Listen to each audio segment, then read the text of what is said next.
What's going on, guys? Zuko back with another Shadowlands video. I hope you're all doing very well. Grab your coffees, get your thinking caps on. This is going to be a much shorter video than what I'm used to doing, but really we're going to talk about an important concept here, a really important topic that I think is going to be discussed a lot in the coming weeks and months from people because of this post from Blizzard. So, if you haven't seen on the PTR, there's now this new social contract available for 9.2.5.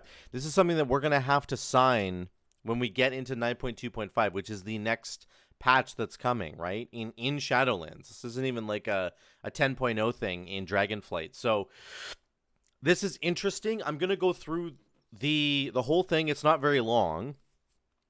But essentially what this is, if you don't know, is it's a social contract that you must sign in order to play this game, or else you have to exit the game. And you can see at the very bottom here it says accept or exit, and we'll get to that in a second. But that's the core of this, is that they're forcing you to sign a social contract in order to play this game. So that's, what I want to do in this video is I want to ask a bunch of questions to you guys. I'm going to give you my opinions on this, but I want to ask you guys a couple questions about what do you think about this? What do you think about the idea of forcing your player base to sign a social contract with each other? Do you think it means anything at all? Do you think it's going to change anything in the sort of the landscape of World of Warcraft in terms of the social day-to-day interactions you're having with other players? Is it going to matter at all, or is it really going to make a difference, do you think, in terms of the toxicity in this game, which I actually don't think is like that bad comparatively speaking? There are much more toxic games out there. I can think of things like League of Legends, Rocket League. I've played all these games. There are some incredibly toxic people in other video games as well. I'm not saying there's none in World of Warcraft. Of course there are plenty here as well, but this is not sort of like a problem that's exclusive to WoW. So let's get into the article. I'm going to read it. It's got two little chunks here. So let's get into it here, and then I'm going to talk about it for a second. Hail, traveler, and welcome to World of Warcraft. So again, this is exactly what you're going to see when you log in.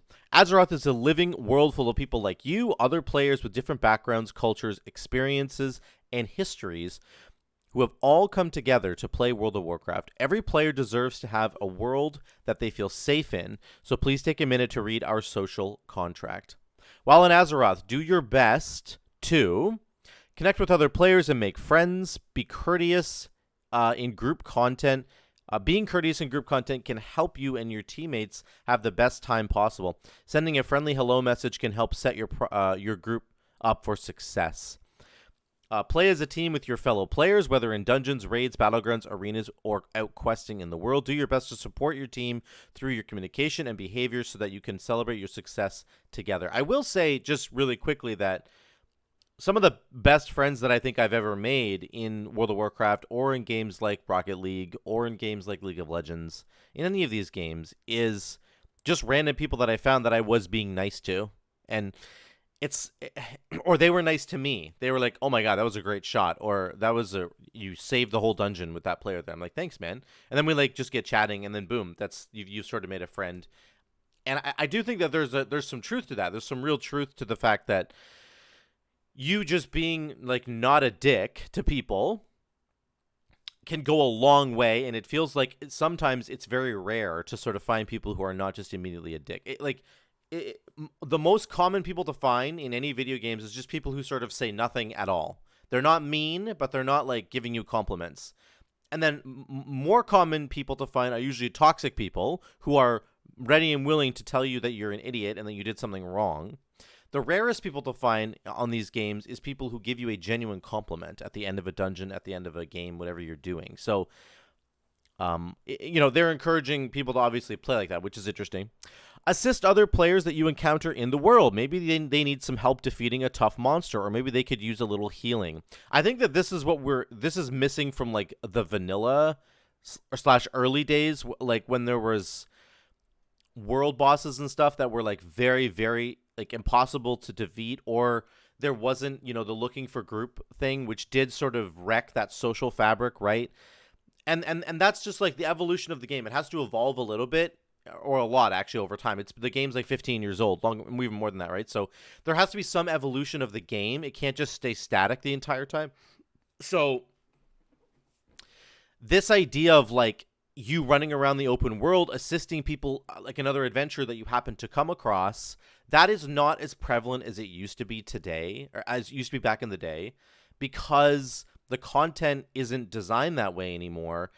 You can just queue up for dungeons and raids, in like the LFG stuff, or you can just do it with the group finder manually. Like you can find groups of people, get together, go do the content you want to do.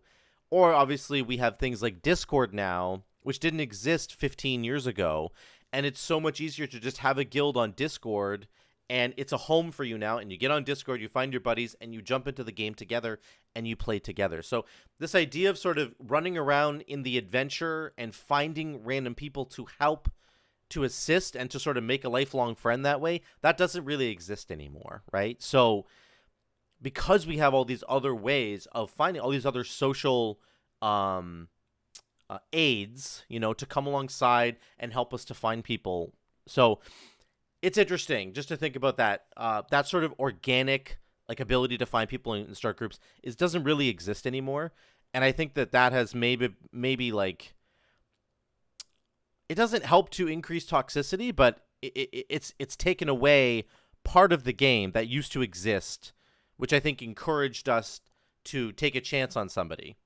Whereas now people don't want to take a chance on anybody. They just look at your rating, your rater.io, and then whether they're going to take a chance on you or not, right? It's like, it's less organic. There's just like, well, you have to like have your resume now that you hand to people when you're doing dungeons. And whereas back in the day, it used to be you're just running around and you would find people and you would just hope that they were good, kind of, right? Help answer questions others have in chat channels like General or Trade. We're all newbies once. One person offering to help can go a long way.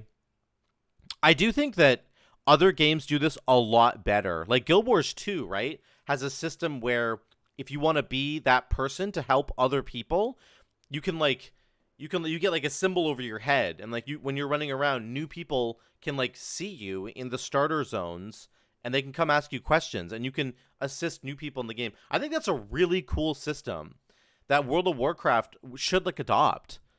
Let me know what you guys think about that. If you guys have played Guild Wars 2, you know the system I'm talking about, where like there's a person and I don't know how they do it, but they go and they attain like the social helper status, or they become like a master, and I think they have to have already beaten the game or something, and they'll be in like the starter zones for everybody, and they have a huge symbol over their head. And if you're a brand new player, there's obviously tutorials to help you out, but you can go talk to this real player in the game and ask them questions, and they'll be friendly and they'll get you started. I think that that's an interesting idea, and I think that there would be lots of people in the game who would be willing to do that, and you just have to provide some sort of incentive for them to do it. I think that's an interesting idea, but yeah. We recognize that the internet is not always a safe haven. Okay, let me skip to the next one. This is where it gets interesting. Let's go down here. We recognize that the internet is not always a safe haven. With that in mind, please note that the following behaviors are not accepted in Azeroth. Number 1, hate speech, including negative comments that target another player's identity, including aspects like race, gender, or ability. We'll get back to that in a minute. Harassment, threats, or abusive / derogatory language and behaviors. Spamming advertising or other disruptive behaviors. We'll get back to that. If you harm your fellow adventurers with any of the above behaviors, you are subject to punishment up to and including suspension of your account. It's a big world out there with all sorts of people in it.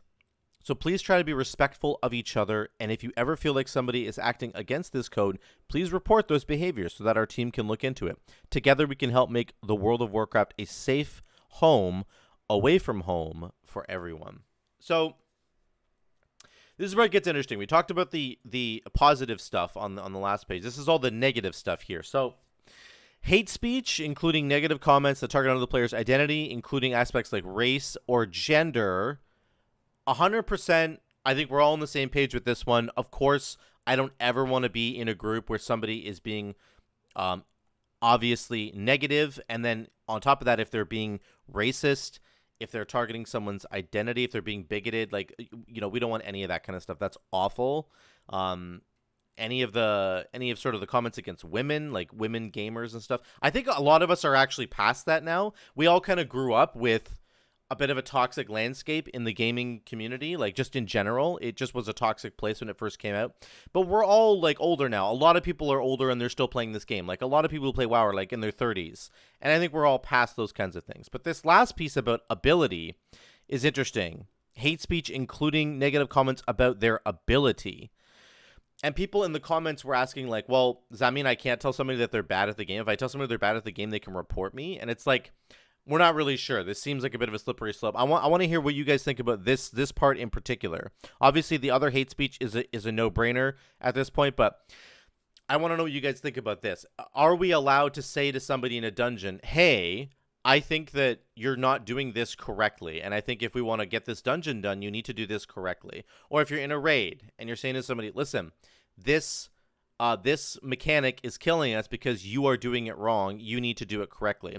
I think that maybe Blizzard is trying to skirt the line here and say, yeah, you can give like constructive criticism, but if you're telling somebody that they're absolute garbage at the game and swearing at them and telling them they should go kill themselves or whatever it might be, you know the toxic behavior I'm talking about, based on their ability in the game, you'll never be good at this game, you're trash, how'd you even get that rating? It doesn't make any sense. Like, obviously that kind of stuff is a no-no. What people are going to be asking is, what kind of constructive criticism am I allowed to give somebody? Because genuinely, in dungeons, this happens all the time, where you might disagree with somebody about something, or you might see that somebody did something and they did it wrong, and you're like, well, you know, we're not going to get the dungeon now because you're doing this thing wrong. That needs to get done a certain way.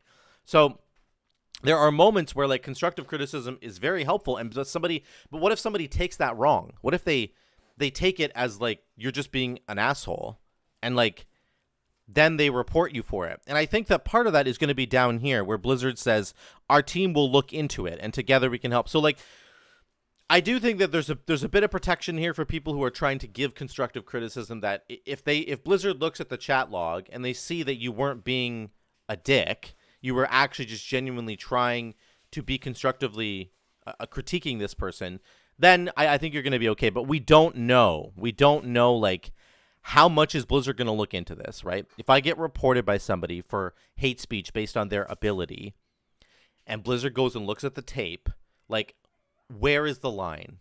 We don't know what that is. And I don't know if we ever are going to know what that is, but I really love to know what you guys think about this whole hate speech category, and especially the ability part, because I think we can all agree that we don't want to be racist to people and negative in general, but constructive criticism that might feel like you're being mean to somebody, that is a whole other ballgame. So that's the first one. Harassment, threats, or abusive language, that's obviously a no-brainer as well. Again, I think a lot of us have grown up and we're past this kind of thing now.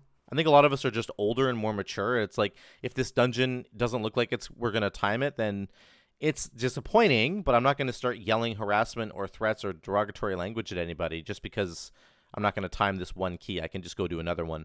Spamming advertising or other disruptive behaviors. People were really wondering about this too. My take on this is that it simply means that in the trade chat, you can't spam every 5 seconds. In BFA, this was something that used to happen all the time. It's obviously happening now. It's happened in every expansion, but I remember when I was a part of this in BFA, I would put up, trade chat was just people posting, key cells and raid cells, like people who wanted to come and buy a key for 100k gold or whatever.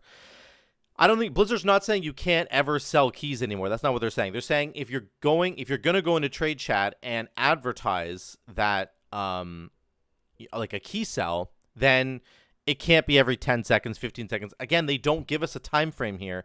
Is every 30 seconds okay? Is every minute okay? My guess is it's probably something like every minute you're allowed to post in trade chat. I think actually every 30 seconds is fine. That doesn't feel too toxic to me. Especially because people can just turn off trade chat if they don't want to have it on at all. Blizzard has limited all of this behavior to only being able to happen in trade chat. You're not allowed to spam advertisements in like LFG channel and like stuff like that, right? Or in the general channel. You're only allowed to do it in trade chat, and then people can just turn trade chat off if they want to. So this is like an interesting one to me because I feel like most of the solution to this advertising spam problem has already been put in place. So I think they're just trying to get people away from spamming every like 5 to 10 seconds in trade chat, and that's fine for me. But what do you guys think about the advertising thing as well? That's a very interesting. And then they say other disruptive behaviors, which I think is just like people who are doing like bot spams in general chat with numbers and letters and stuff, where it's like it doesn't really make sense. Like getting rid of that stuff is an obvious thing. So that's it. That's basically all the stuff I wanted to get through, and that is the entire social contract right there. Of course, as I said before, if you hit accept, you're good to go. But if you hit exit game, that's the only other option for you.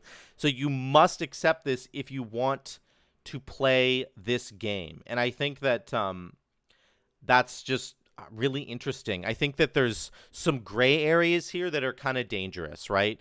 Like where does the where's the line drawn between me telling somebody that they suck at this game and it's like hate speech versus my constructive criticism of me saying to them, hey, you did this wrong and you need to do it this way, because they might perceive that differently than the way that I told it, right? Which is like always the way that these things work.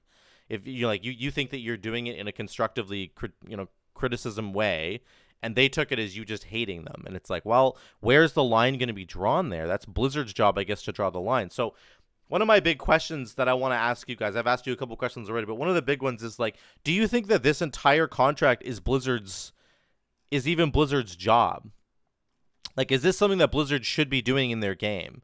Is it their job to monitor the speech and stuff that's going on inside the game, the players that are going on inside their game? And I want to know what you guys think about this down in the comments below, but I do genuinely think that this is something that they have to do to a degree. There's this part of this that they just have to do because it's their game, and if they don't do it, then they will just get trolls running their game, yelling and screaming at everybody, and you're going to lose people. And they don't want to lose people who are paying to play the game, not just because it makes them money, but because they don't want to leave a bad experience in people's mouths, I don't think, right? They don't want to like have people sign up to play this game that they love and then to be driven away from the game because of like hate speech and just bigotry and people being jerks the whole time. So I think Blizzard does need to do this to a degree. This social contract is very thin and it's very vague. Like there's not a lot going on here. All this stuff is kind of obvious stuff already. What we're going to need to understand is like, where are these gray lines? When do we like, where are any of these lines being drawn between me being constructively helping somebody versus me hating them? How many seconds can I do advertising in trade chat? When does it become spamming? Stuff like that, right? So we're going to need to understand this a little bit better, I think, before it really goes live. Otherwise, people might be in trouble. So that's it. Thank you guys for watching. I really want a conversation to get started down below on this social contract. I wanted to do a whole video on this because it feels important to the community. It feels really important to everybody.